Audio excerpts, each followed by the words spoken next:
يحرصوا عليها اكثر من كل شيء، كي ما تحصلش نتكلم بالتليفون يعطوني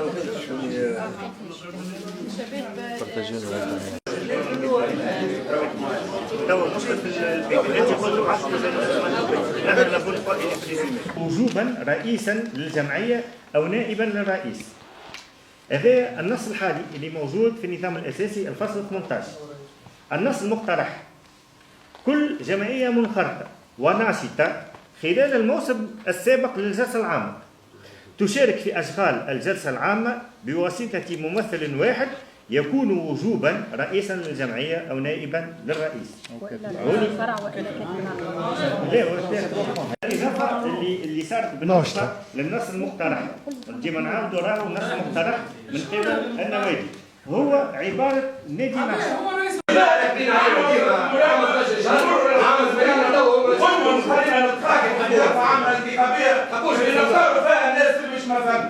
وبارك الله فيكم. برافو. يعطيك الصحة في المحاضرة. هاي رجالات خبر الناس ساكنة في البوكس من عام 80 للتو، تحبوهم يسيروا البوكس، تحبوش ناس نظام، تحبوش سمعت ما تعرفوش البوكس. انت ما تعرفوش، انت كم قلت كم قديش وفضلك يا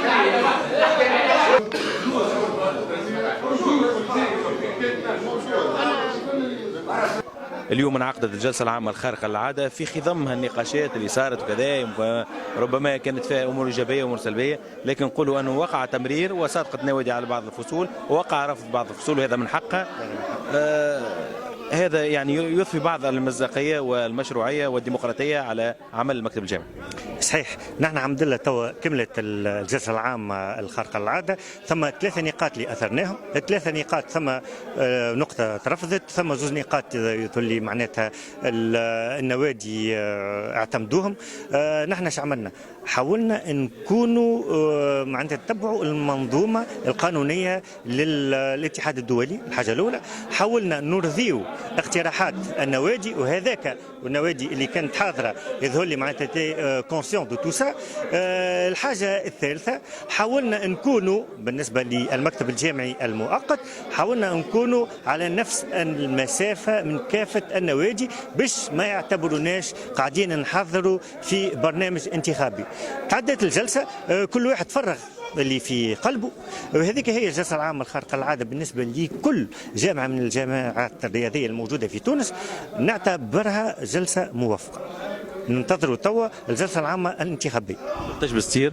ان شاء الله اخر شهر ديسمبر. عليه اخر شهر ديسمبر على خاطر بعد ما نسكروا الليستات الكل لازمنا نبعثوا اللايبا، باش اللايبا هي بيدها عندها كلمه في يعني في الليستات المتقدمه والقائمات المترشحه للانتخابات. انعقاد جلسه عامه خارقه للعاده، رينا بعض النقاشات ونجم نقولوا صارت بعض النقاشات الحاده. ربما وجهة نظر نتاعك في انعقاد الجلسة العامة وفي مستقبل الملاكمة التونسية؟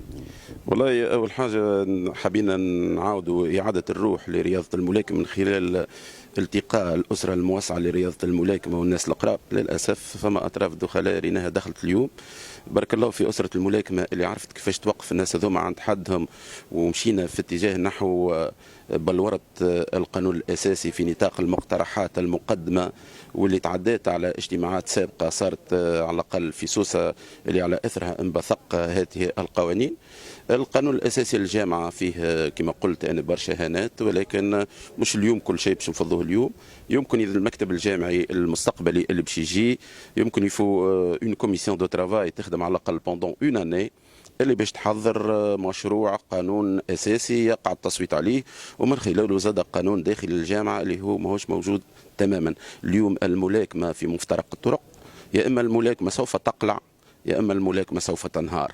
على أسرة الملاكمة أن تأخذ القرار الصائب والقرار الصحيح من غير حتى أي لا تكتلات ولا مصالح ذاتية ولا مصالح وقتية. يلزم في نطاق نظرة استشرافية واستراتيجية اللي من خلالها نرجعوا لأسرة الملاكمة بريقها اللي عندها دو ميداي وجوز أولمبيك. الرياضة الأولى عندها 2 ميداي وجوز أولمبيك قبل ما تخلط الرياضات الأخرى. كذلك عندنا 4 أو 5 دومي فيناليست وجوز أولمبيك اللي كانوا يلوري دو اتر ميدايي زاد الناس هذوما. وأسرة الملاكمة كما قال المرحوم محمد مزالي في لي جو ميديتيراني نتاع 84 قال قعدنا نستناو النهار الاخراني باش هزينا لي ميداي دور هزيناهم بالبنيه.